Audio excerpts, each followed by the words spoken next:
Boa noite, irmãos. Eu quero agradecer aos pastores Paulo e Pedro pelo convite de ministrar a palavra nesses dias. Tem sido um privilégio, mais uma vez, estar no meio dos irmãos aqui dessa igreja. Agradeço pela atenção. Eu sei que as coisas que estou tratando não são muito fáceis a compreender. Eu tenho tentado de colocar de maneira que possam entender melhor e aplicar nossas vidas. Eu creio que a profecia, eu dou graças a Deus que pastores Paulo e Pedro valorizam profecia. Há muitas igrejas que nem tocam mais em profecias. Mas os pastores aqui valorizam e estão ensinando nessa área. E entendem que profecia não é só para saber o que vai acontecer depois de nós, ou lá no futuro. Mas tem uma aplicação para nós hoje. Eu tenho tentado de comunicar isso com essas mensagens especiais. Especialmente, ontem à noite nós falamos sobre Jesus ensinando os apóstolos por profecia. Ele deu uma profecia, mas era aplicável a eles.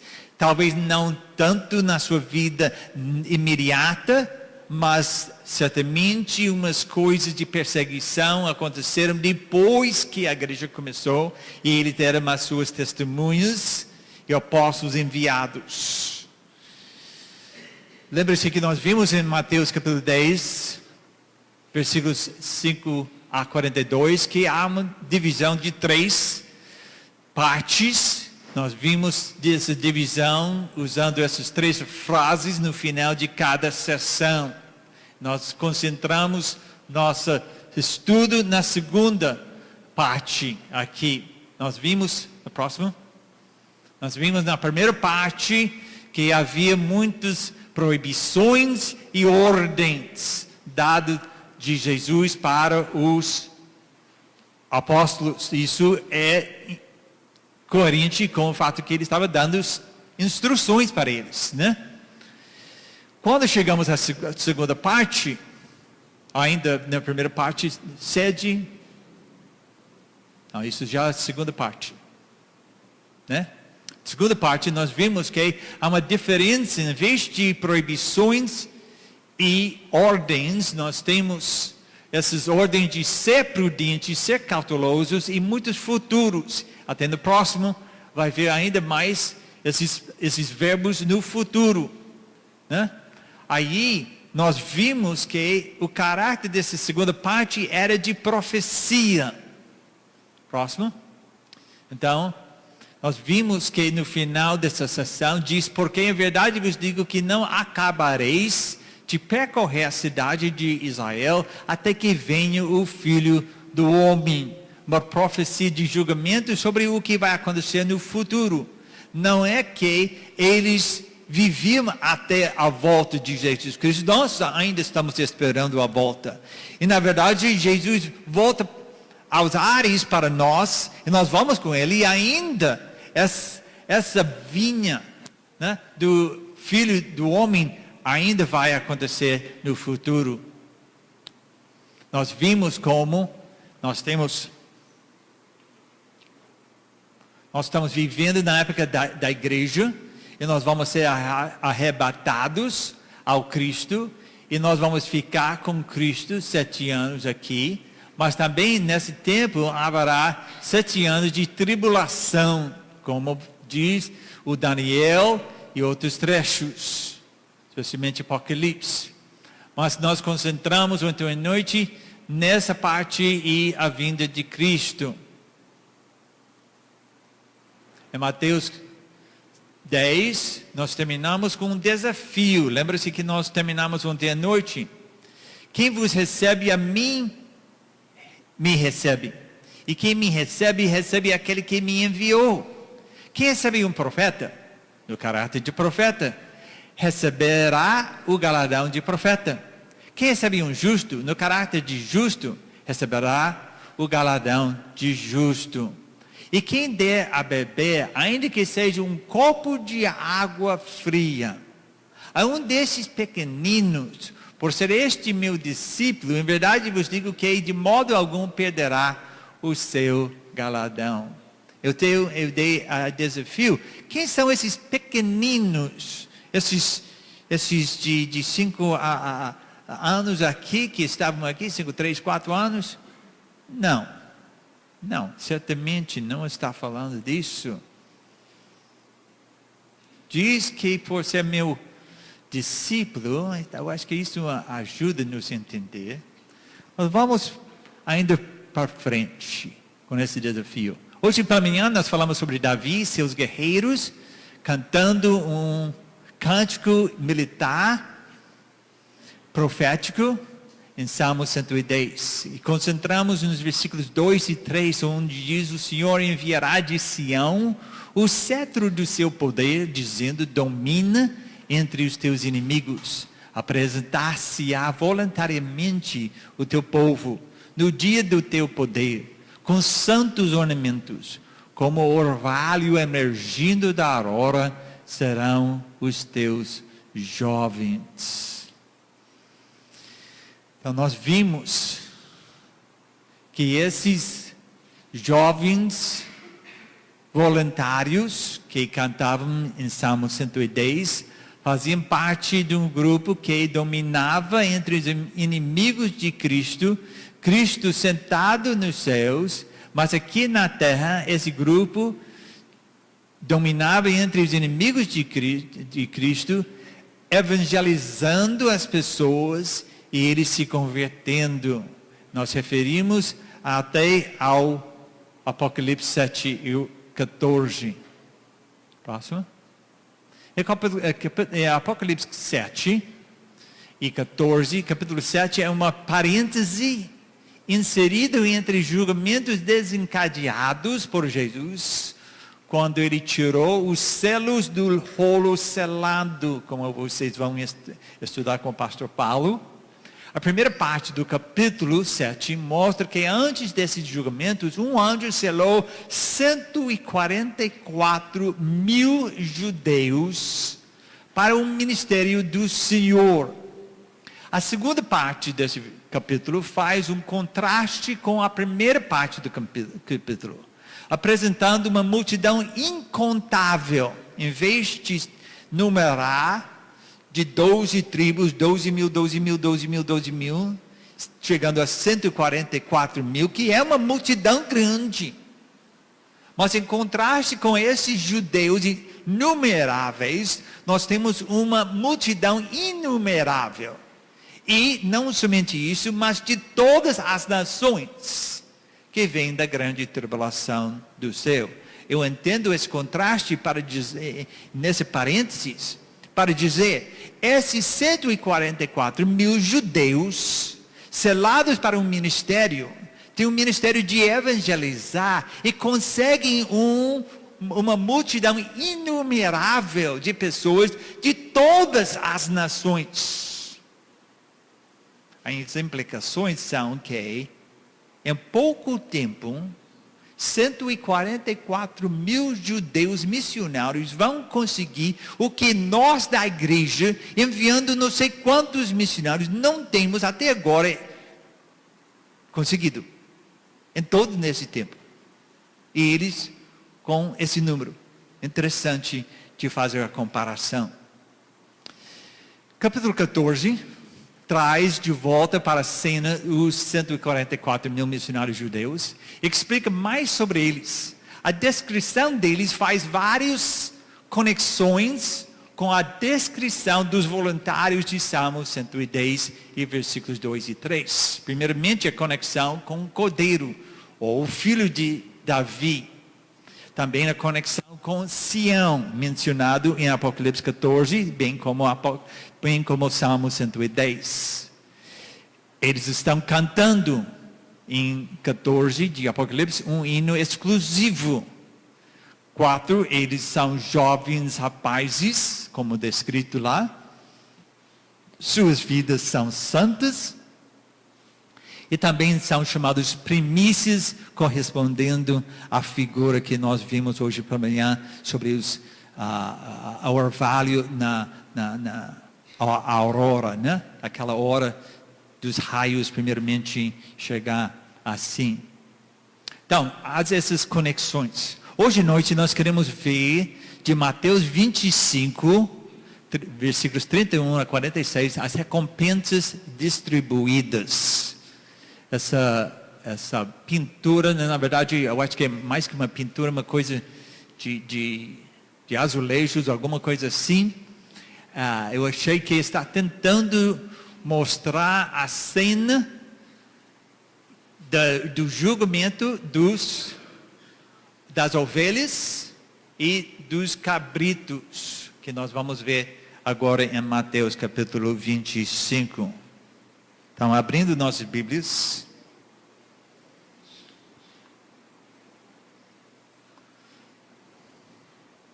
Nós podemos ver. Quando vier o Filho do Homem na sua majestade, e todos os anjos com ele, então se assentará no trono da sua glória. E todas as nações serão reunidas em sua presença.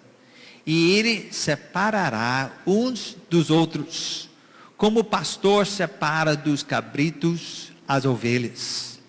E porá as ovelhas à sua direita, mas os cabritos à esquerda. Então dirá o rei aos que estiverem à sua direita: vinde, benditos de meu Pai, entrai na posse do reino que vos está preparado desde a fundação do mundo. Porque tive fome, e me deste de comer.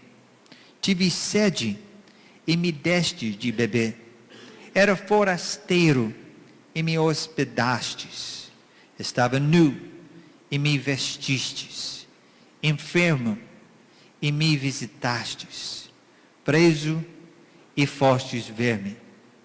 Então perguntarão os justos: Senhor, quando foi que te vimos com fome e te demos de comer? Ou com sede e te demos de beber? E quando te vimos forasteiro e te hospedamos? Ou nu e te vestimos? E quando te vimos enfermo ou preso e te fomos visitar? O rei respondeu-lhes, dirá: em verdade vos digo que sempre que o fizestes a um desses meus pequeninos irmãos, a mim o fizestes. Então o rei dirá também aos que estiverem na sua esquerda: apartai-vos de mim, malditos, para o fogo eterno preparado para o diabo e seus anjos. Porque tive fome e não me deste de comer. Tive sede e não me destes de beber. Sendo forasteiro, não me hospedastes. Estando nu, não me vestistes. Achando-me enfermo e preso, não fostes ver-me. E eles lhe perguntarão: Senhor, quando foi que te vimos com fome, com sede, forasteiro, nu, enfermo ou preso, e não te assistimos? Então lhes responderá: em verdade vos digo que sempre que o deixastes de fazer a um destes mais pequeninos, a mim o deixastes de fazer. E irão estes para castigo eterno, porém os justos para a vida eterna. Oremos. Nosso Pai, agradecemos a Ti mais uma vez por Tua palavra que nós temos em nossas mãos, que nós temos em nossa linguagem, homens fiéis traduzindo para nós as maravilhas, essa profecia que Jesus deu aos seus discípulos, que Mateus, fielmente guiado pelo Espírito Santo, escreveu para a igreja da sua época, e agora tem aplicação para nós também, além de seu cumprimento ainda no futuro.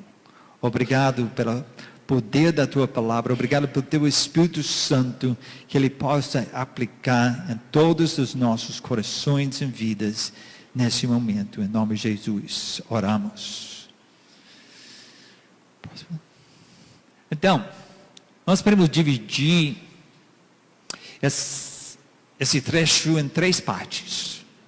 A cena do julgamento, versículos 31 a 33, vendo a entrada do juiz e sua comitiva, a entrada dos réus, a separação dos réus. Aí a segunda parte, as recompensas dos justos, nos versículos 34 a 40, e as recompensas dos malditos, versículos 41 a 46. Quando nós vimos, vamos ler mais uma vez esses primeiros versículos, 3 versículos. Quando vier o Filho do Homem na sua majestade e todos os anjos com ele, então se assentará no trono da sua glória. Esse que nós sabemos que é no final da grande tribulação, aqueles 7 anos de castigo.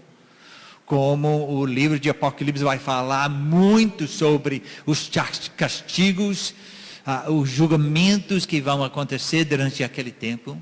No final, Jesus volta, temos a batalha de Armagedon, bem que nós vimos em Salmo 110, versículos 5, 6 e 7, hoje pela manhã, né? Aquela batalha assim. E aí, Jesus volta, e para estabelecer seu reino milenar por 1000 anos, Jesus vai reinar aqui na terra, em Jerusalém. Então, ele chama todas as pessoas, ainda que sobreviveram à tribulação, para ter um julgamento.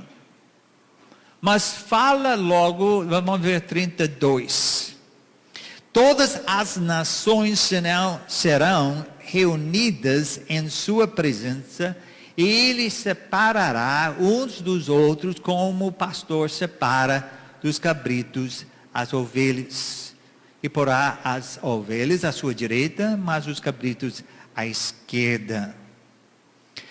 Nós temos em nossas Bíblias a palavra as nações. No grego é a palavra etnei. Nós temos etnias, né? Falando de pessoas e suas culturas. Nós podemos falar da etnia brasileira, né? Ou até cearense ou potiguar. Mas a palavra em hebraico seria goim. Talvez você já ouviu até judeus falando de goi.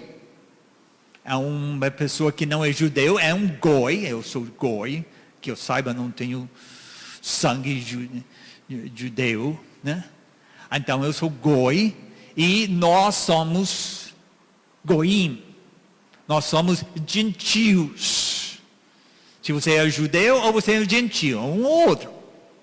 Aí eu prefiro ver, e muitos outros comentaristas dizem que uma melhor tradução seria os gentios aqui, não as nações, mas pessoas, indivíduos. Não está chamando Brasil, Paraguai, Uruguai, a Venezuela, não. Ele está falando de pessoas, gentios. Eles que vão responder individualmente por seus atos durante a tribulação. E são todos gentios goim, porque nós já sabemos que todos os judeus, nessa época, nesse momento, depois da tribulação, só os que são salvos em Jesus, dos judeus, sobrevivem. Todo Israel é salvo, como diz Romanos 11, 26. Todo Israel será salvo. Está falando desse momento. Então, aqui ele está chamando todos os gentios, quem sobreviveram à tribulação, para dividir se eles são ovelhas ou são cabritos, que são justos ou malditos, como ele vai dizer próximo. As recompensas dos justos. Mais uma vez, nós temos esses versículos 34 a 40. Lemos de novo. Então, dirá o rei aos que estiverem à sua direita: vinde, benditos de meu Pai, entrai na posse do reino que vos está preparado desde a fundação do mundo. Está vendo? Que ele é o rei, ele é o filho do homem, mas ele é o rei vindo nesse momento para reinar, para estabelecer seu reino. E quem vai entrar no reino milenar só vai ser os salvos. Nenhuma pessoa não salva vai entrar no reino. Todos vão ser salvos. Então ele está aqui para estabelecer, para dividir quem tem direito de entrar. São benditos do Pai. E diz aqui que o reino foi preparado desde a fundação do mundo. Foi projetado esse reino antes da criação. Já na mente de Deus, Jesus Cristo ia reinar aqui na terra. E sabemos de outros textos que nós, da igreja, que temos colocado nossa fé em Jesus Cristo agora, nós vamos reinar com Ele durante o milênio. Então, voltando aqui, versículo 35. Porque tive fome e me deste de comer. Tive sede e me destes de beber. Era forasteiro e me hospedastes. Estava nu e me vestistes. Enfermo e me visitastes, preso e fostes ver-me. Que coisa! Ele está falando de si? Na verdade não, ele tem uma conexão tão íntima com esses que ele vai chamar os pequeninos quando chegamos ao versículo 40, como ele vai dizer. Mas as pessoas, então perguntaram, né? Versículo 36, perguntarão os justos: Senhor, quando foi que te vimos com fome e te demos de comer? E com sede te demos de beber? E quando te vimos forasteiro e te hospedamos? Ou nu e te vestimos? E quando te vimos enfermo ou preso e te fomos visitar? Quantas coisas, né? E o rei, respondendo, lhes dirá: em verdade vos afirmo, que sempre que o fizestes a um destes meus pequeninos irmãos, a mim o fizestes. Lembra-se que nós vimos essa expressão em Mateus capítulo 10, versículo 42. Pequeninos. No Brasil, pelo menos aqui no Nordeste, eu não conheço tanto bem a cultura lá do Sul, paulista, sulistas, gaúchos. Mas aqui no Nordeste, nós temos um afeto, nós temos uma maneira de falar uns com os outros. Se eu estou falando com uma senhora, já da minha idade, alguma coisa assim, eu posso dizer: mas menina, por que você acha assim? Mas ela não é menina, eu sei que ela é uma senhora, mas para mostrar a nossa afeição, eu posso chamar menina. Ou eu posso dizer, falando com um homem da minha idade: mas rapaz, você não viu isso? Eu sei que não é rapaz. E até às vezes alguém vai me servindo alguma coisa e me chama rapaz. Eu digo: rapaz, eu já tenho 65 anos. Mas é uma maneira de mostrar nosso amor. Jesus trata esses seus discípulos, seus irmãos, nessa maneira, chamando eles pequeninos, preciosos. Talvez a melhor maneira de traduzir seria preciosos. Esses irmãos. E quantas coisas têm sofrido eles? Como eu digo aqui, creio que Mateus 10, 40 e 42 antecipa o julgamento. Aqui, vamos voltar mais uma vez, ver aquilo. Veja como ele está prevendo essa profecia de capítulo 25, em capítulo 10.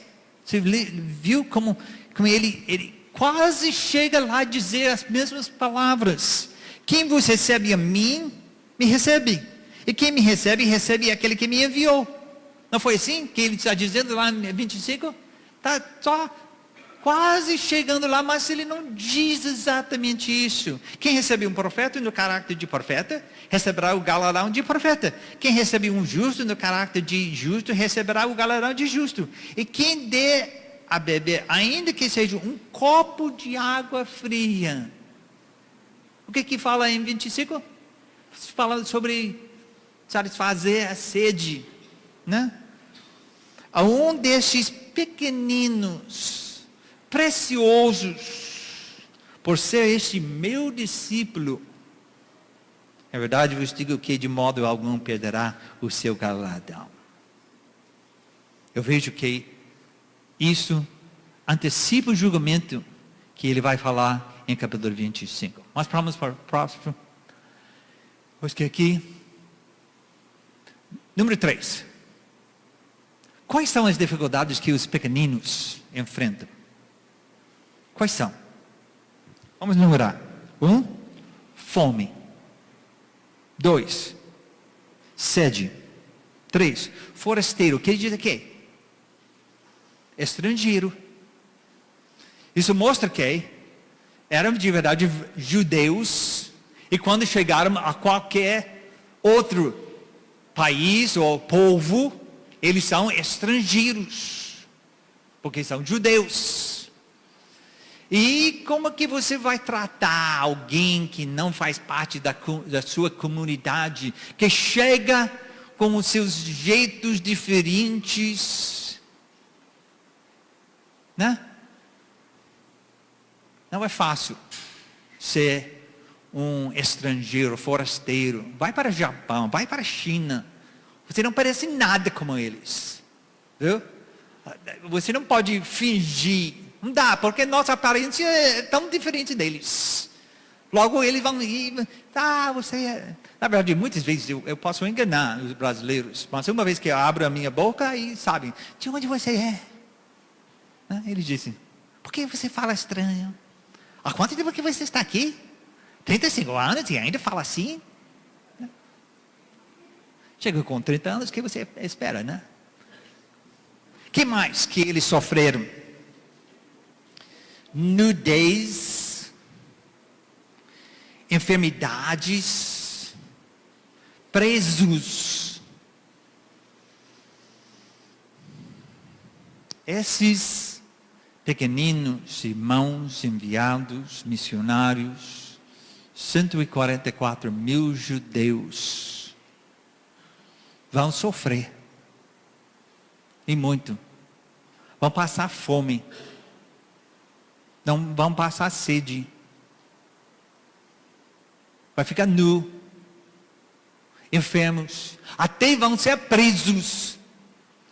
Agora, quem é que vai arriscar, atrever, ousar de fornecer algo para alguém assim que chega na sua comunidade com uma mensagem do Evangelho falando de Jesus Cristo, que deve aceitá-lo, e que o anticristo é uma imitação, contrariando tudo que está pregado pelo governo do anticristo?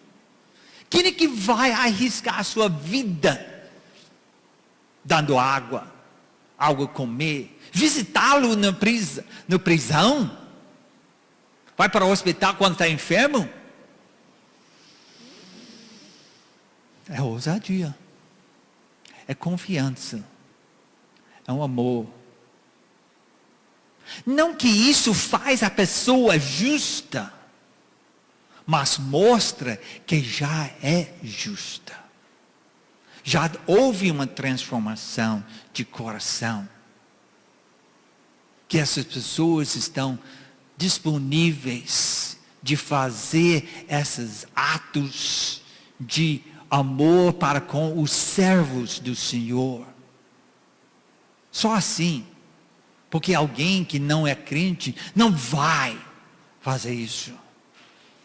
Mas mostra que já entendeu a mensagem. Já houve a salvação. Já houve a transformação para eles. Querendo alinhar e ajudar os mensageiros do Senhor. Qual a conexão entre o rei e os pequeninos? Aquela intimidade. Ele é o rei que mandou eles. O Apocalipse vai dizer que eles vão aonde o cordeiro mandar. Eles vão. O cordeiro vai estar lá, sentado na destra do Pai. Mas ele vai mandá-los a todo canto do mundo, chegando a todas as nações, etnias, línguas, povos, e se convertendo muitas pessoas. Uma multidão inumerável. Porque as ovelhas são recompensadas com sua participação no reino de Deus, do Rei dos Reis. Por quê? Porque colocaram sua fé em Deus. Eram transformados. Por isso eles podiam fazer essas coisas. Próximo. Então nós chegamos a versículos 41 a 46. Então o rei dirá também aos que estiverem à sua esquerda: apartai-vos de mim, malditos, para o fogo eterno, preparado para o diabo e seus anjos. Era preparado para humanos? Era desejo de Deus de colocar humanos lá no lago de fogo? Não. Não era preparado para isso. Mas os que não querem, que rejeitam a obra de Jesus Cristo na cruz, esse é o fim deles. Esse é o fim. Preparado para Satanás, o diabo e seus anjos. Versículo 42, porque tive fome e não me deste de comer, tive sede, não me deste de beber, sendo forasteiro, não me hospedastes, estando nu, não me vestistes, achando-me enfermo e preso, não fostes ver-me. E eles lhe perguntarão: Senhor, quando foi que te vimos com fome, com sede, forasteiro, nu, enfermo ou preso, e não te assistimos? Então lhes responderá: em verdade vos digo, que sempre que o deixastes de fazer a um desses mais pequeninos, a mim o deixastes de fazer. Irão estes para o castigo eterno, porém os justos para a vida eterna. Palavras tristes de ouvir Jesus condenar esses que passaram terríveis coisas que vão acontecer durante a tribulação. E ainda sobreviveram, e posso imaginar, agora sobrevivi o pior, e agora vou entrar no reino do rei. Não. Mesmo que sobreviveram à tribulação, vão ser julgados e lançados no inferno. É triste. Porque ainda não aceitaram Jesus Cristo como seu Salvador.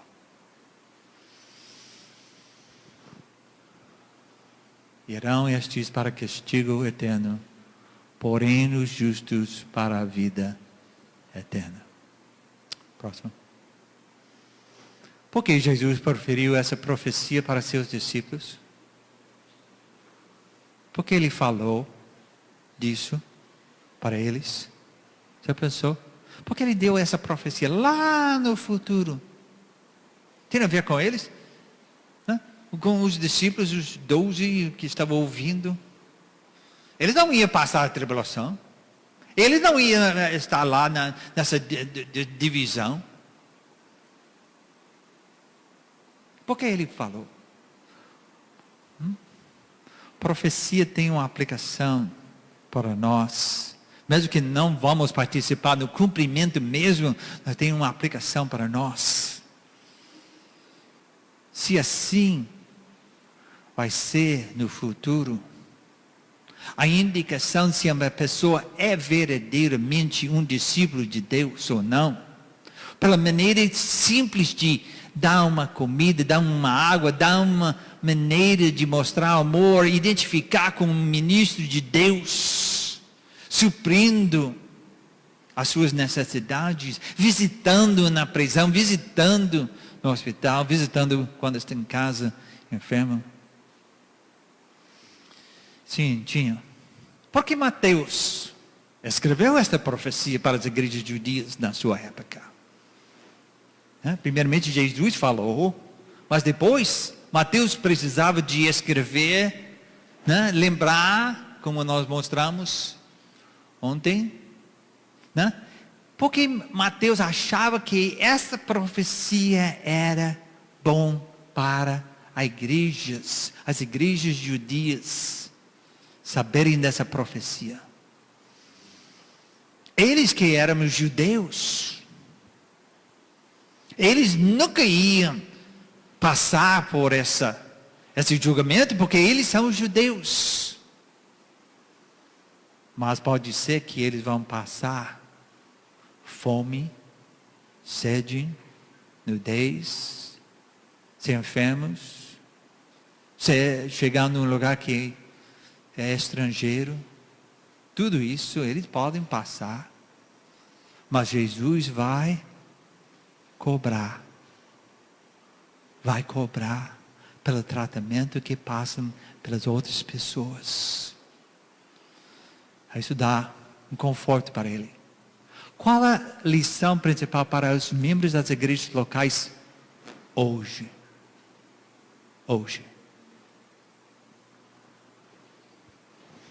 Isso é uma conferência missionária. Nós estamos enviando missionários.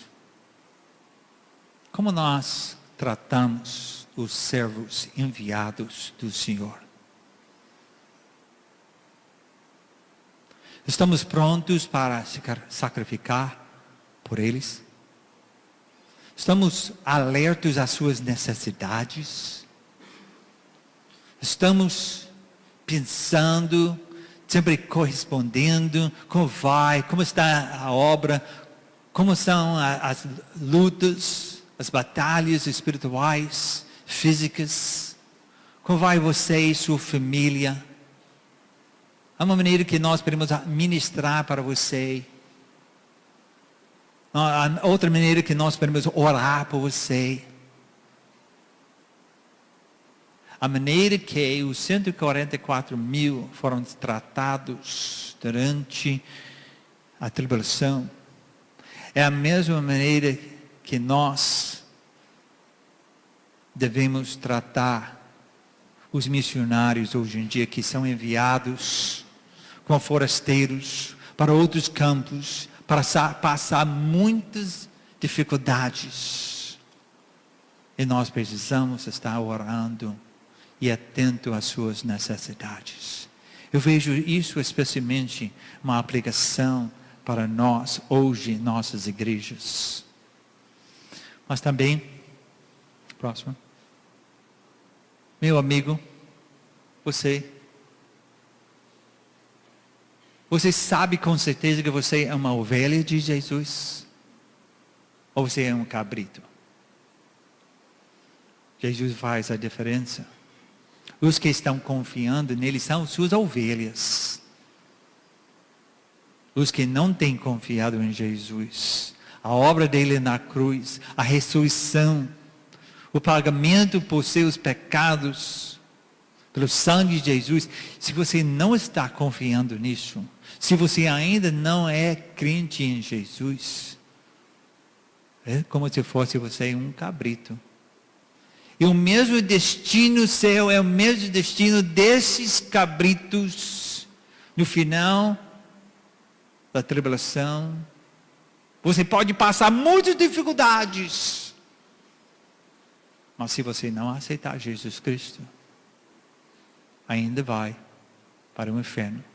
Não foi preparado para você, mas é o seu destino. E você tem a escolha. Se você ainda está vacilando, ainda não aceitou Jesus, sem passar para o outro lado e ser uma ovelha de Jesus. Oremos. Nosso Deus e Pai, obrigado por essa profecia que faz a diferença entre os que estão confiando em Ti e os que não estão confiando. E como nós tratamos os Teus discípulos, Teus apóstolos, Teus missionários, Teus mensageiros do Evangelho, Senhor. Ó Senhor, obrigado pelos brasileiros que estamos enviando para os outros campos, Senhor. Muito obrigado. Que nós sejamos atentos às suas necessidades, Senhor. Sacrificando para que possam continuar evangelizando naqueles campos difíceis, Senhor. Obrigado. Mas também que Teu Espírito Santo possa trabalhar nos corações das pessoas hoje à noite, que ainda não têm a certeza da salvação. Ainda é como se fosse um cabrito e não passou para ser uma ovelha de Jesus. Que Teu Espírito Santo possa trabalhar nos corações de cada um que precisa fazer essa decisão hoje, Senhor. Que hoje seja um dia de salvação. Pois em nome do nosso Senhor Jesus que oramos. Amém.